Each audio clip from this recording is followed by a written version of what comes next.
When the police arrived, 2 bastards were already dead, and 3 were lying on the ground, moaning and bleeding. My cheating wife was trembling with fear and couldn't utter a word. I said, "Did you really think that I, a battle-hardened Marine, would be scared of these bastards? You were mistaken. But you will still have to answer for your betrayal. I'm not finished yet." I hadn't planned for my week to end with bodies sprawled across my driveway, a trembling wife, and the flashing red and blue lights of law enforcement reflecting off my front porch. Yet, here I was, standing in the chaos I never thought my life would become. Let me start at the beginning, though you might not believe how it all spiraled out of control. It started with something as small as a locked phone. Jessica, my wife of 8 years, had never been one to guard her devices. We'd always shared passwords, unlocked phones in front of each other. It was normal, comfortable. But over the past few weeks, her phone rarely left her hand, and when it wasn't in use, it was face down on the counter. Got something to hide? I joked one evening, grabbing my beer from the fridge. She smiled, too sweet, too rehearsed. "Oh, come on, Brian. Don't be one of those husbands." It was the first red flag, and I ignored it like an idiot. The next red flag came a week later when she started staying late at work. Deadlines, she'd sigh, kissing me on the cheek before rushing out the door, heels clicking on the hardwood floor like a metronome marking the countdown to disaster. But it wasn't just the late nights. She'd grown colder, little things like laughing at my jokes less or dodging my touch. Jessica wasn't just drifting, she was running, and I couldn't figure out why. Then, one night, I found her excuse unraveling.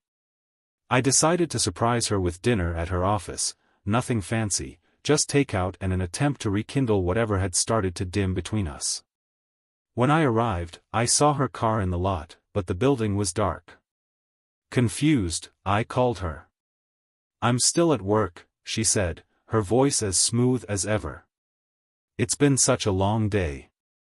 I'll be home in a few hours." My gut twisted. I looked up at the dark windows. "Oh, okay," I said, playing dumb. "Want me to bring you something to eat?" "No need, babe," she replied. "I'll grab something on my way home." I hung up, the takeout bag crinkling in my hand, and drove away, wondering where she really was, and who she was with. That night, she slipped into bed next to me, her perfume sharper than usual, her body stiff and turned away. By now, I knew something was wrong. I started watching, paying closer attention to the details I'd once taken for granted.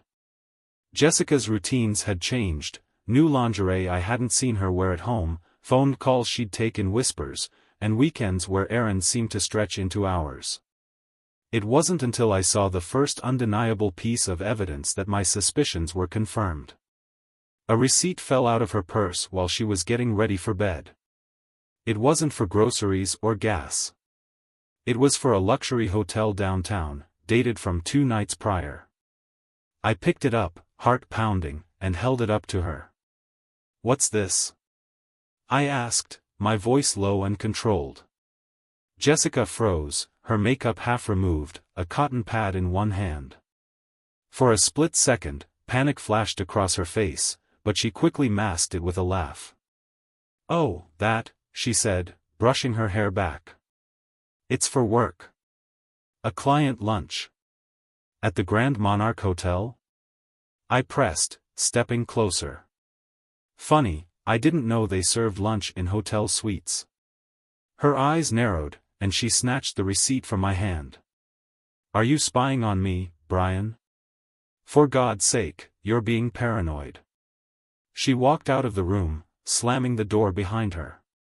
That was the moment I realized how deeply she underestimated me. I started digging, playing the long game.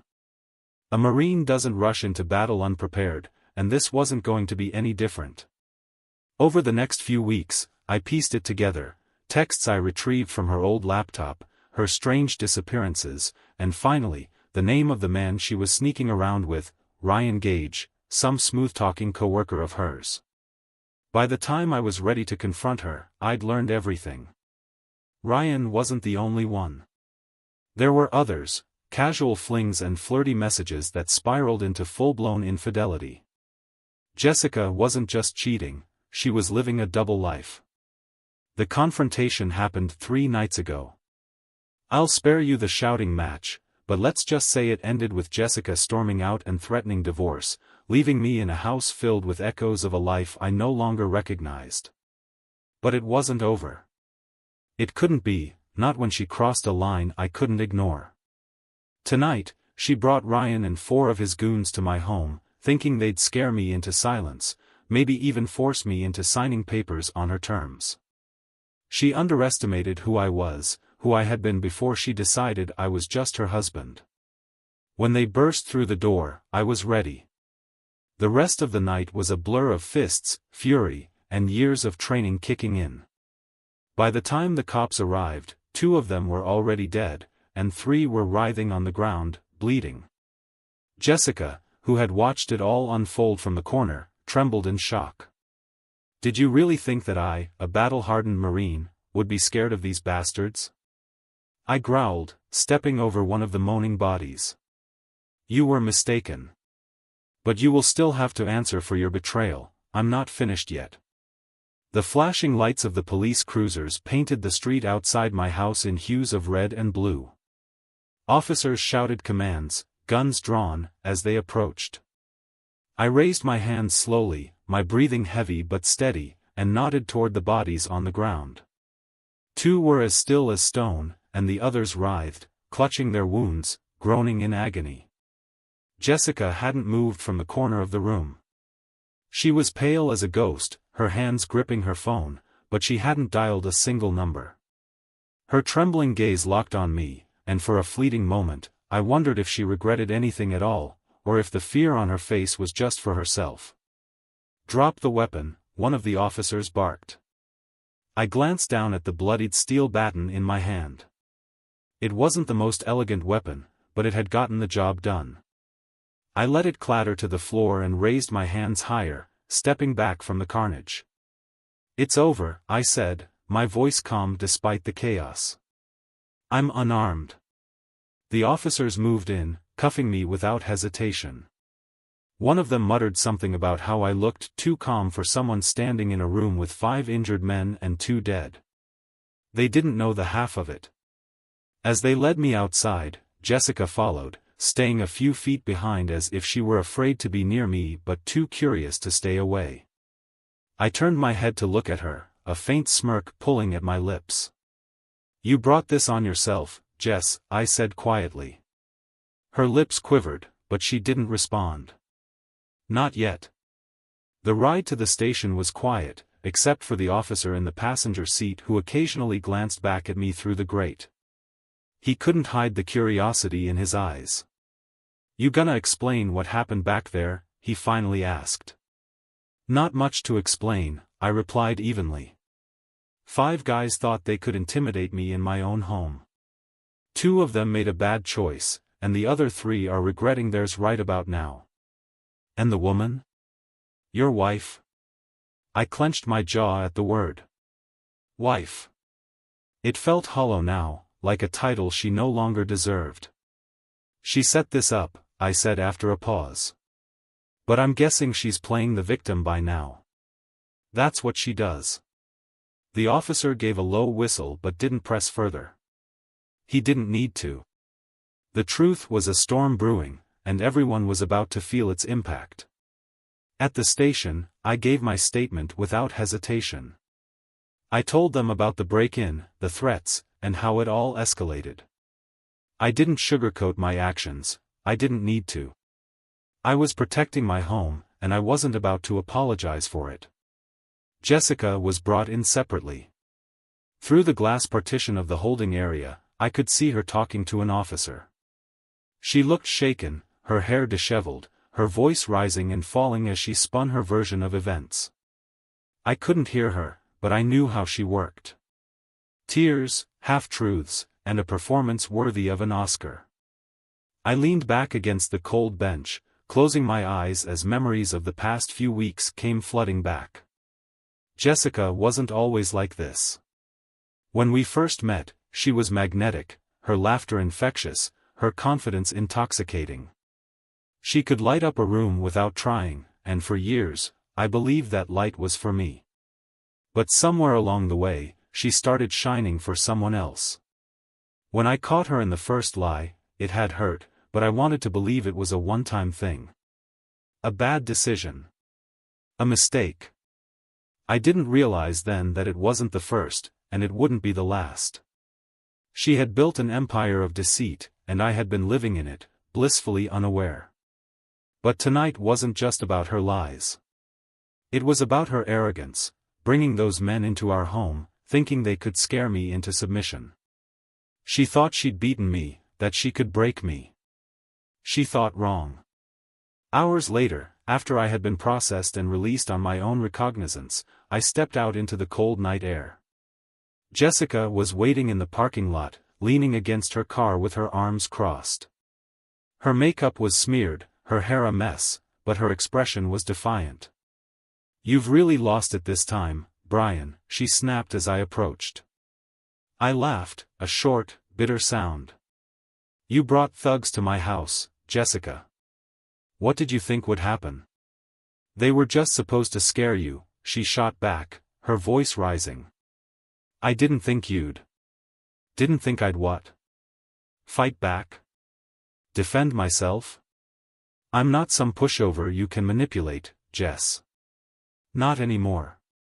She stepped closer, jabbing a finger at my chest.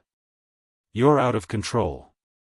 Do you have any idea how much damage you've done? You killed people, Brian." "They made their choice," I said coldly.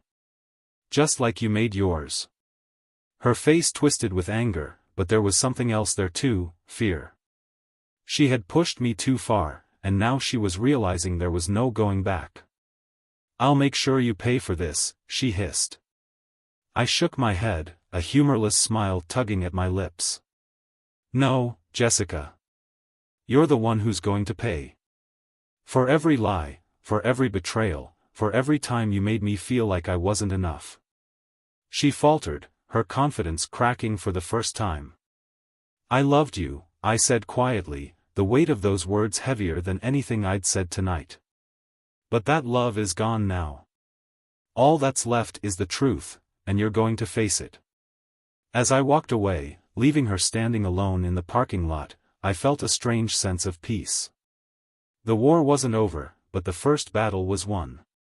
She had underestimated me, and now she would learn what it meant to face the consequences of her actions. Jessica's car lights flickered on behind me as I walked down the dimly lit parking lot, but I didn't look back. I knew her too well. She wouldn't drive away just yet. She was still trying to figure out how to salvage control, to bend this disaster to her advantage. But she was out of moves. I climbed into my truck and sat for a moment, gripping the wheel tightly.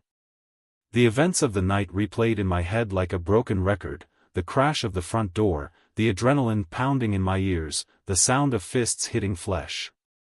The bodies sprawled on the floor, their groans mixing with Jessica's shallow, terrified breathing. She'd crossed the line, and now she was standing on the wrong side of the wreckage.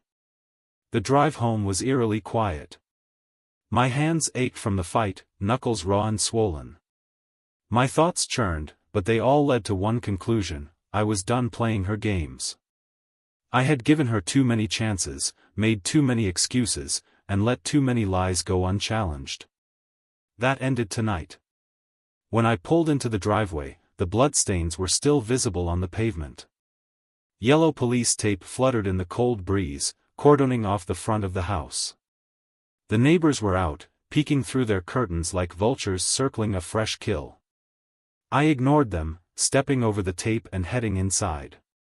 The house was a mess. Furniture overturned, broken glass glinting under the dim hallway light.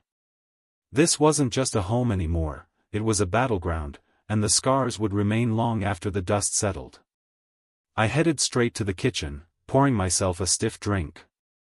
The burn of the whiskey steadied my nerves, but it did little to dull the sting of betrayal that still clawed at my chest. A knock at the door startled me. For a moment, I considered ignoring it, but then I saw Jessica's silhouette through the frosted glass. I sighed and set the glass down, bracing myself as I opened the door. She stood there, arms crossed, her face a mixture of anger and desperation. She looked smaller now, stripped of the confidence she'd always carried so effortlessly. "You're really not going to let me in?" she said, her voice sharp. I stepped aside, gesturing for her to enter. She walked past me, her heels clicking against the hardwood, and stopped in the living room. She stared at the chaos for a moment before turning to face me. "You've made this worse than it had to be," she said, her tone accusatory. I couldn't help but laugh, short, bitter, and filled with disbelief. "Worse than it had to be? You brought a gang of thugs to my house, Jess. What exactly did you think was going to happen?" She looked away, her jaw tightening. "You're acting like I wanted this. You didn't want it? So what was the plan, huh? To scare me into signing whatever divorce papers you had cooked up? To humiliate me one last time before you ran off with one of your boy toys?" Her face flushed, and for the first time, she didn't have a comeback.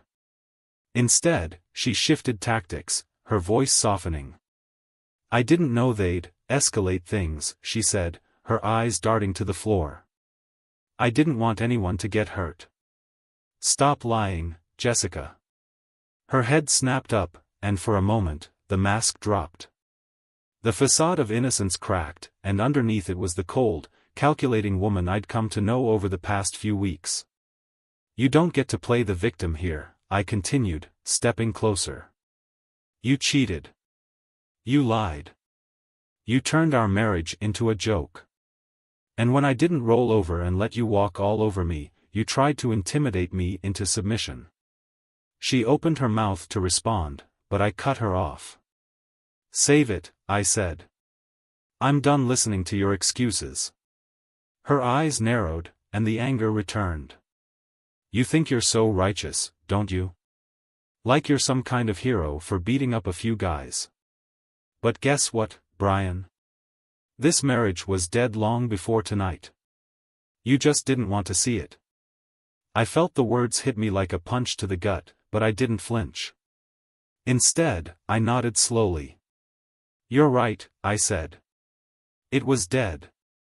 Because you killed it. Piece by piece, lie by lie. And I let you. I let you because I thought I owed you that. Because I thought love meant forgiveness, even when it hurt." Her expression faltered, just for a second, before she steeled herself again.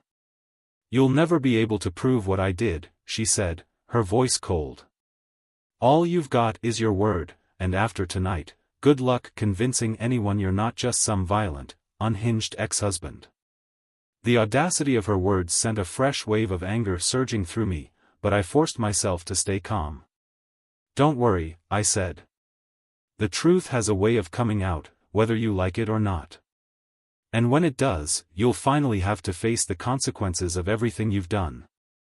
She stood there for a moment, glaring at me, before grabbing her purse and storming toward the door. "You're a fool, Brian," she spat over her shoulder. "No," I said quietly. "I was. But not anymore." The door slammed shut behind her, leaving me alone in the wreckage of our life together. I stood there for a long moment, the silence pressing down on me like a weight. I wasn't sure what came next. The legal battles, the divorce, the fallout from tonight, it was all a storm waiting to break. But for the first time in years, I felt ready to face it. The slam of the door echoed through the house like a gunshot.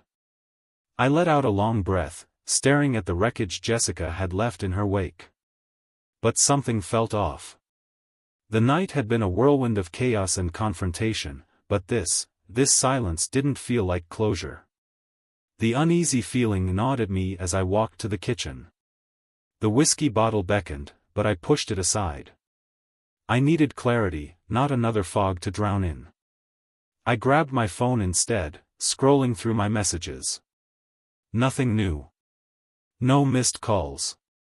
Then, a single notification caught my eye, a security alert from the house cameras. Pulling up the footage, I leaned against the counter, my pulse quickening. At first, I thought it was just Jessica's earlier departure, but the timestamp didn't add up. This was from minutes after she'd left. The camera feed showed her car parked at the curb, her shadowy figure pacing near the driveway. She wasn't leaving. She was waiting. My stomach twisted. For what? I fast-forwarded, and then I saw them. A second car pulled up behind hers, headlights off. The doors opened, and two figures emerged, men, large and hulking. They approached Jessica, and she gestured wildly toward the house. My heart raced as I grabbed the nearest object, a knife from the block on the counter, and moved toward the front of the house. The faint sound of footsteps outside confirmed my worst fears. The audacity of her. After everything tonight, she wasn't done. She was doubling down. I flicked the lights off, shrouding the house in darkness, and crouched near the living room window. The shadows of the men grew larger as they approached. One of them muttered something, his voice low and gravelly. "Break in, grab what we need, and get out." She said he'd be drunk and easy to handle. Jessica's betrayal hit me like a sledgehammer all over again, but there was no time to dwell on it. These weren't just hired thugs. They were here for blood. The first man tried the front door. Locked. He nodded to the second, who pulled out a crowbar and started prying at the frame. "Big mistake," I muttered under my breath.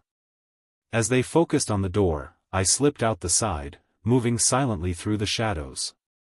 Years of Marine training kicked in, and the anger that had been simmering all night now had a focus. The second man was the first to realize something was wrong. He turned just as I moved in, the knife glinting in the faint moonlight. His reaction was slow, and my strike was precise, slashing across his arm, sending the crowbar clattering to the ground. He let out a yell, stumbling back. The first man spun around, his eyes widening as he took in the scene. "What the hell?" he barked, reaching for something in his waistband. I didn't give him a chance. With a swift kick, I knocked him off balance, sending whatever weapon he'd been reaching for skittering across the driveway. The fight was brutal and fast. These weren't amateurs, but they weren't ready for someone like me. My hands moved instinctively, every strike calculated to disable. The first man went down hard, a punch to the throat leaving him gasping for air. The second managed to land a solid hit to my ribs before I caught his wrist and twisted until I heard the snap. "Stay down," I growled, my voice low and dangerous. They didn't need to be told twice. Both men lay on the ground, groaning in pain. Blood pooled under one of them, but I didn't care enough to check how bad it was. I looked up and saw Jessica standing near the street, her face pale as she watched the scene unfold. She'd come closer, probably thinking her plan was unfolding perfectly, but now she was frozen in place. When the flashing lights appeared again, this time from another police cruiser, I didn't move. I raised my hands, bloodied and trembling, and waited. The officers poured out, weapons drawn, shouting commands. I complied without hesitation, dropping the knife and stepping away from the two men on the ground. When one of the officers cuffed me, I saw him glance at the men groaning in pain and then at Jessica. His eyes narrowed. "She's with them," I said simply. "Check the camera footage if you need proof." Jessica's face twisted, her mouth opening to protest, but no sound came out. She looked at the officers, then at me, and for the first time all night, I saw real fear in her eyes. An hour later, I sat in the back of a cruiser again, but this time, there was no confusion. The officers had reviewed the footage on my phone. They saw Jessica conspiring with the men outside, pointing toward the house, egging them on. She was sitting in another cruiser now, her hands cuffed, her head down. One of the officers leaned against the door, looking at me with something almost like respect. "You've had one hell of a night, sir." That's one way to put it, I replied, exhaustion seeping into my voice. What's next for you? He asked. I didn't answer right away. Instead, I looked out the window, watching as Jessica was led away. The woman I had once loved was gone, replaced by someone I barely recognized. What was next? Divorce.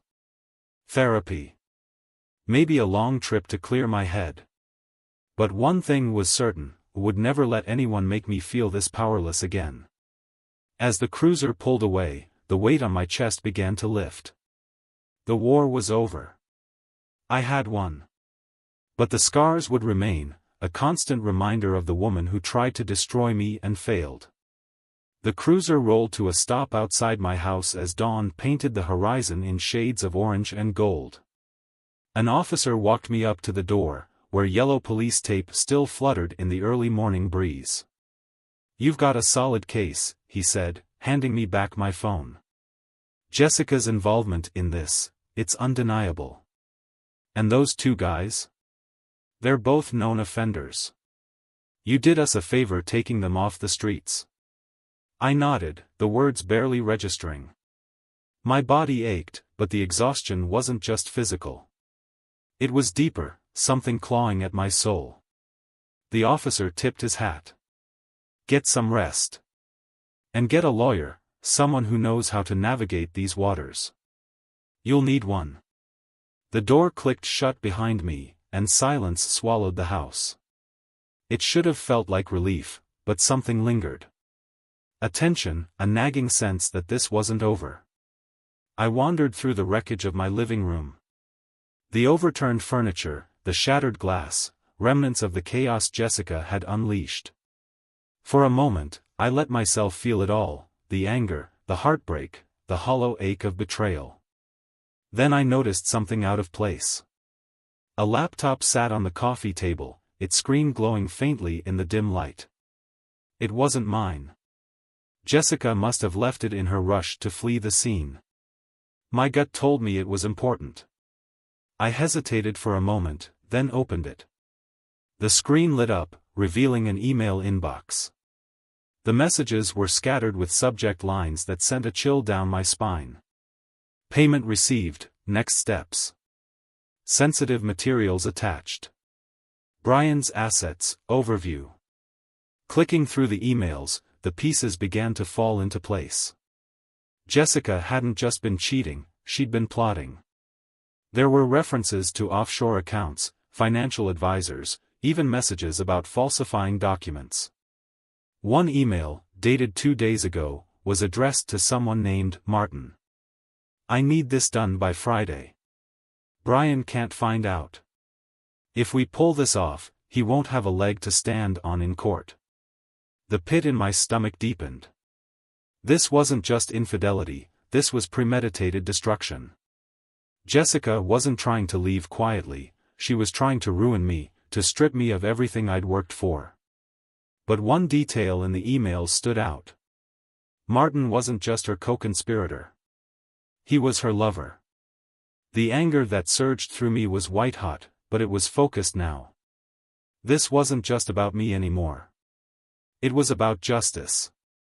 About ensuring that Jessica and everyone involved paid for what they'd done. I scrolled further, finding an attachment labeled Documents, Priority. When I opened it, my heart sank. It was a blueprint of my company's financials, accounts, investments, every detail laid bare. She'd been siphoning money for months, moving it into shell accounts under her name and Martin's. My hands trembled as I snapped pictures of everything. I barely had time to process it all when my phone buzzed. A message popped up from an unknown number. You've got no idea who you're messing with. Drop it, Brian. Or else. My breath caught. They knew. Whoever Martin was, he wasn't just some sleazy guy Jessica had picked up. He was dangerous, connected, and clearly aware that I'd stumbled onto their plans. I stared at the message, my mind racing. Should I call the police? No, not yet. I needed more. Something they couldn't dismiss, something that would seal Jessica's fate and protect me from whatever Martin was planning. Grabbing my keys, I headed to the garage. The sun was higher now, casting long shadows across the driveway. My truck started with a growl, and I peeled out onto the road, adrenaline coursing through my veins. I had one place in mind, Martin's office. Jessica's emails mentioned his law firm multiple times. If he was smart, he'd already be trying to cover his tracks, but maybe I could find something before he erased it all. The office building was downtown, a sleek, glass-fronted skyscraper that screamed wealth and power. I parked across the street, watching the entrance. It didn't take long to spot him. Martin stepped out of a black SUV, his tailored suit immaculate, his posture exuding arrogance. He didn't look like someone worried about being caught. I followed him at a distance, slipping into the building as he swiped his keycard and entered the elevator. The receptionist glanced at me, but I flashed a confident smile. "Here for a meeting with Mr. Langston," I said, guessing at his last name from one of Jessica's emails. She nodded, distracted, and motioned toward the elevators. When I reached his floor, the tension in my chest was unbearable. The hallways were eerily quiet, and his office door was ajar. I stepped inside, scanning the room. His desk was cluttered with papers, but one item caught my attention, a sleek black laptop, identical to the one Jessica had left behind.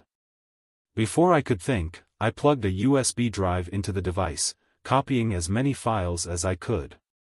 The sound of footsteps behind me froze me in place. "Looking for something?" Martin's voice was cold, sharp, and laced with menace. I turned slowly, my heart pounding. He stood in the doorway, arms crossed, a smirk playing on his lips. "You should have stayed out of this, Brian," he said, stepping closer. "You think you've won? That Jessica's betrayal is the end of the story?" His smirk widened. "It's just the beginning." Before I could respond, the lights in the office flickered, and a loud crash sounded from the hallway. The door slammed shut behind him, and my blood ran cold. The sound of the door slamming reverberated in the room, pulling me back into the present. Martin leaned casually against his desk, his posture exuding control. But his eyes betrayed something more primal, something dangerous.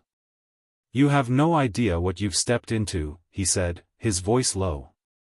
"Jessica might have been your little problem, but me? I'm your nightmare." I kept my expression neutral, though my pulse hammered in my ears.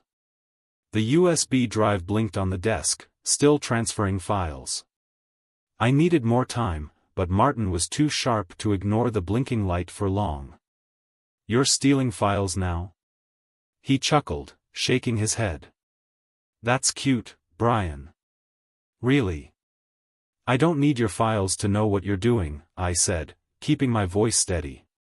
"You and Jessica have been siphoning money from my company. Plotting to gut my life. But you've underestimated me."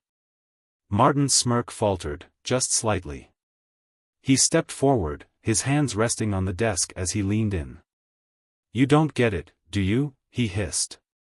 "This isn't about you. This is about power. About taking what's weak and replacing it with something better. Jessica saw that in you, a man who was too soft, too distracted by his precious morality to see the world for what it is." I stared at him, feeling the weight of his words settle into my chest. It wasn't just about betrayal anymore. It was about how low Jessica was willing to sink, how far she'd go to destroy me and justify it to herself. The USB stopped blinking. The transfer was complete. My hand brushed against the edge of the desk, grabbing the drive and slipping it into my pocket as casually as I could. Martin didn't seem to notice, his attention fully on his self-righteous monologue. But just as I moved to step back, the door burst open. Two men stormed into the room, their faces cold and expressionless. They were big, built like tanks, and they weren't here to chat. Martin's smirk returned. "Meet my associates," he said, gesturing to the men. "You didn't think I'd handle this alone, did you? They closed in quickly, one blocking the door while the other advanced toward me. My fists clenched instinctively, the Marine training surging through me. The first guy swung hard, a punch aimed at my ribs. I twisted to the side, grabbing his wrist and driving my knee into his stomach. He staggered back, gasping, but the second guy was already on me, slamming me against the wall. The air rushed out of my lungs, but I didn't hesitate. I brought my elbow down on his forearm, forcing him to release me, and spun to deliver a solid kick to his knee. The room erupted into chaos. Martin barked orders, but the fight had taken on a life of its own. The first man lunged again, his movements slower now, and I used his momentum against him, flipping him over my shoulder and slamming him onto the desk. Papers and electronics crashed to the floor. The second man grabbed a chair, swinging it like a weapon, but I ducked, the chair shattering against the wall behind me. "Enough!" Martin shouted, reaching for a drawer in his desk. The glint of metal caught my eye, a gun. Adrenaline surged, and I reacted without thinking. I grabbed the remains of the broken chair and hurled it at Martin. The makeshift projectile knocked the gun from his hands, sending it skidding across the floor. The distraction gave me the opening I needed. I grabbed the second man, slamming his head into the desk, and he crumpled to the ground. The first man was already unconscious, sprawled across the remains of the chair. Martin backed up, his hands raised. For the first time, his confidence faltered. "You've got no idea what you're doing," he spat, his voice trembling with anger. "You think you're winning? This doesn't end here." I stepped closer, my voice low and steady. "It ends when I say it ends." The door burst open again, but this time it wasn't more of Martin's goons. It was the police. Their guns were drawn, their voices booming as they shouted commands. I raised my hands slowly, stepping back from Martin. The officers moved quickly, securing the room. One of them grabbed Martin, slamming him against the desk and cuffing him. Another officer turned to me, his expression hard. "Are you Brian Mason?" I nodded, still catching my breath. "We've been tracking this operation for months," he said, gesturing to Martin and the unconscious men. "Looks like you just handed us everything we needed." As they escorted Martin out of the room, he glared at me, his eyes burning with hatred. "This isn't over, Brian. You'll pay for this." I didn't respond. I was too focused on the USB drive in my pocket and the knowledge that I now had the upper hand. Back in the quiet of my truck, I let out a long breath. The weight of the night pressed down on me, but for the first time, I felt a glimmer of hope. Jessica and Martin had underestimated me. They thought I was weak, that I'd crumble under the weight of their schemes. But they were wrong. This wasn't just about survival anymore. It was about reclaiming my life, piece by piece. As the sun climbed higher, I started the engine and drove away, leaving the chaos behind. But in my mind, the fight wasn't over. It was just beginning. I drove for what felt like hours, the events of the morning replaying in my mind like a broken record. The adrenaline had subsided, leaving behind a dull ache in my muscles and a searing anger in my chest. Every mile away from Martin's office felt like a step closer to clarity, but I knew better than to think this nightmare was over. The USB drive sat in my pocket like a ticking time bomb.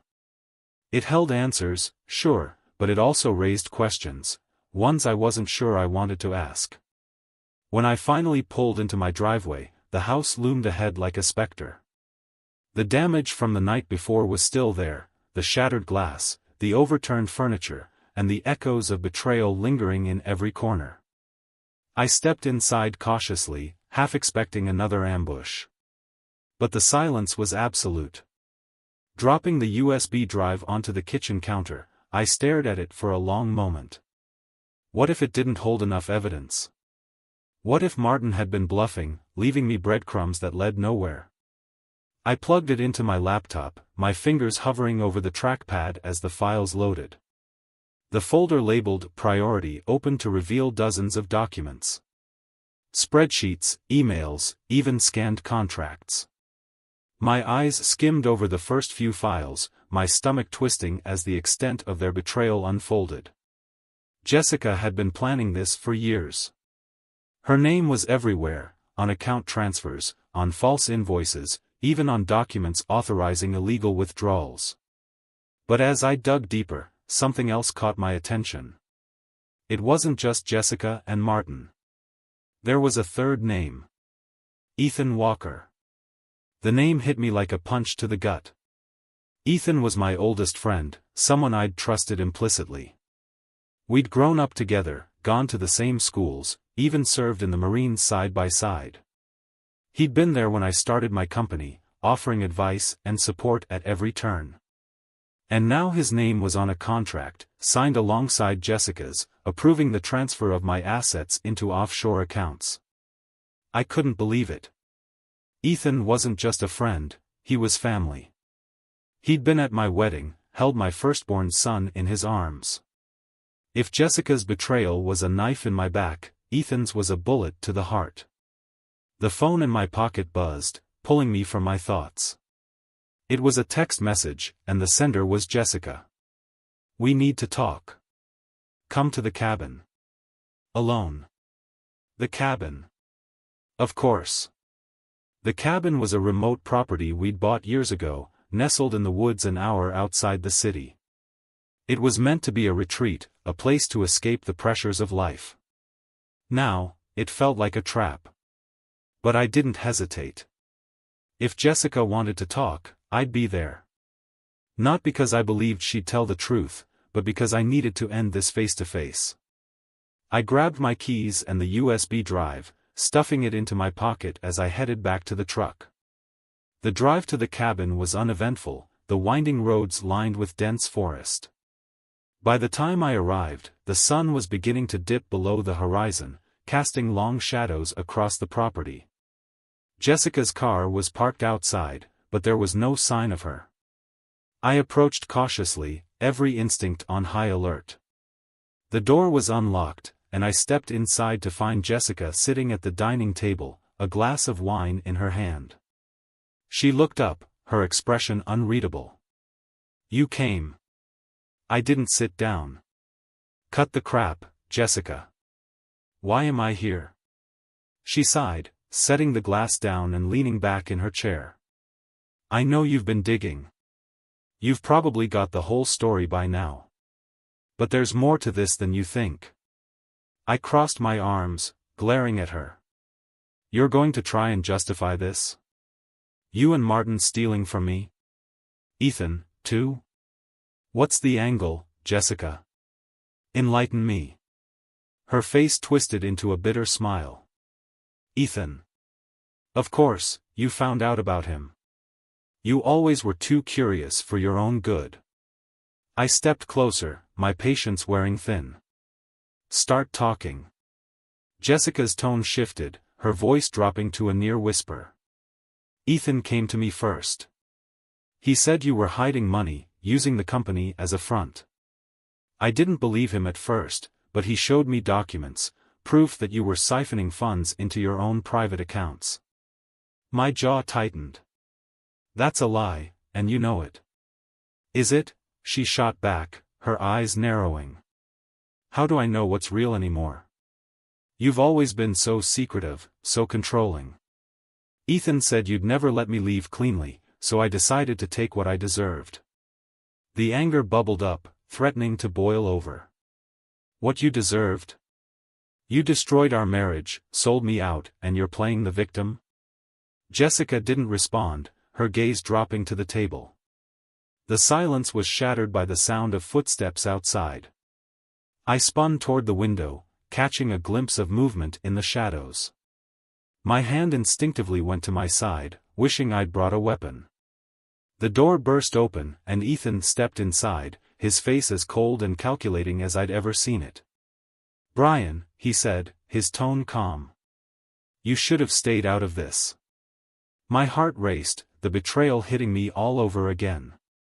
"Ethan. You're working with her?" He shrugged. Working with her? No, Brian. I'm running the show. Jessica stood up, her posture tense. Ethan, this wasn't the plan. Plans change, he snapped, cutting her off. Brian knows too much now. We can't let him walk out of here. My fists clenched, my body tense and ready. You think you're going to stop me? Ethan reached into his jacket, pulling out a gun.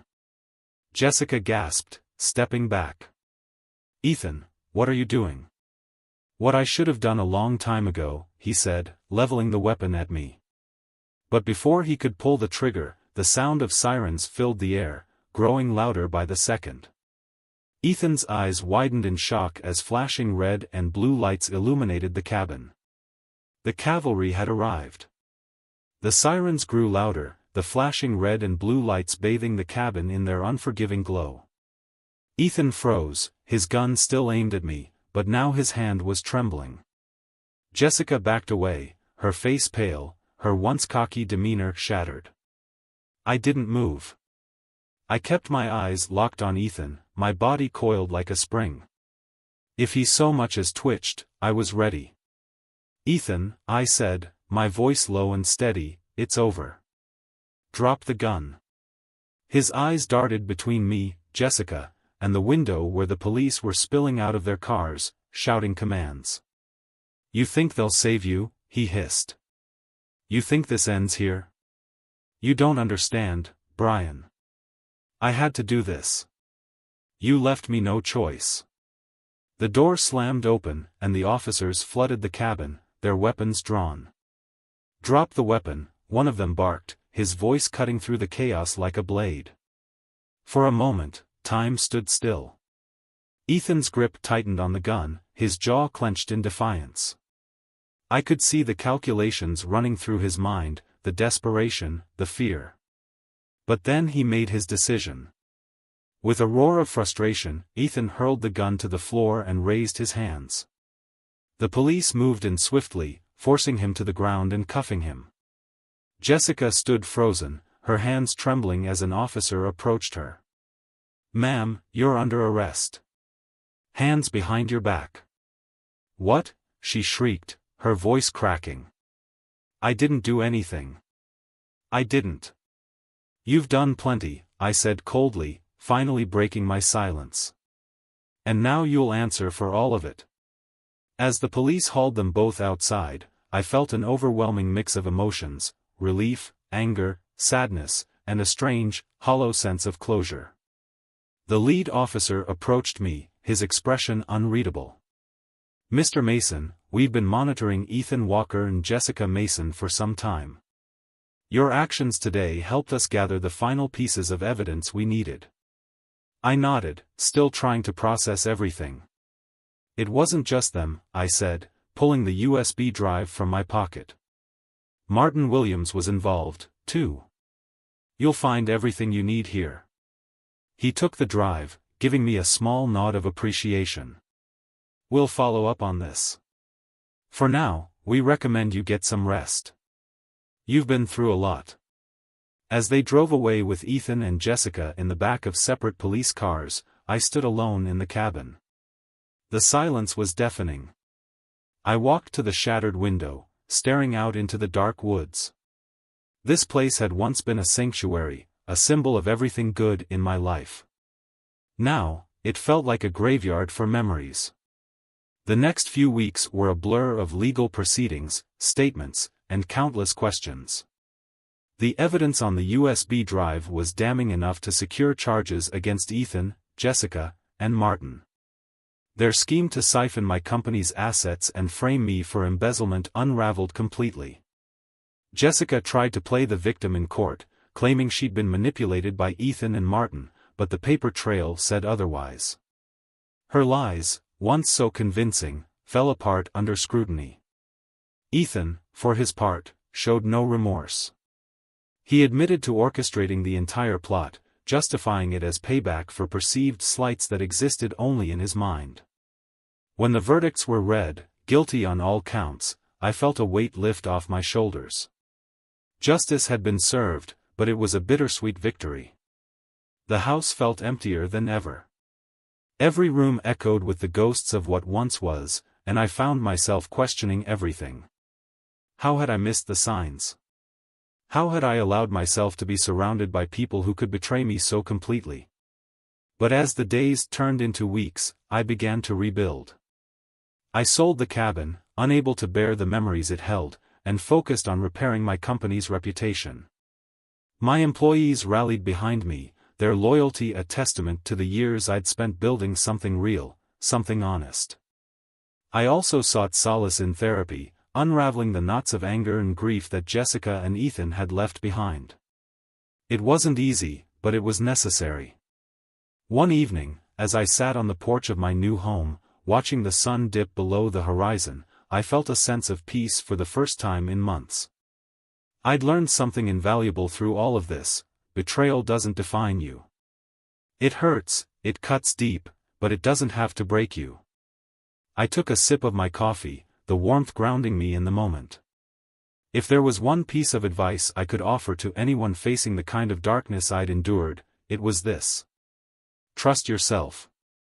Even when the world falls apart, even when the people you love the most turn their backs on you, you have the strength to stand. You just have to find it.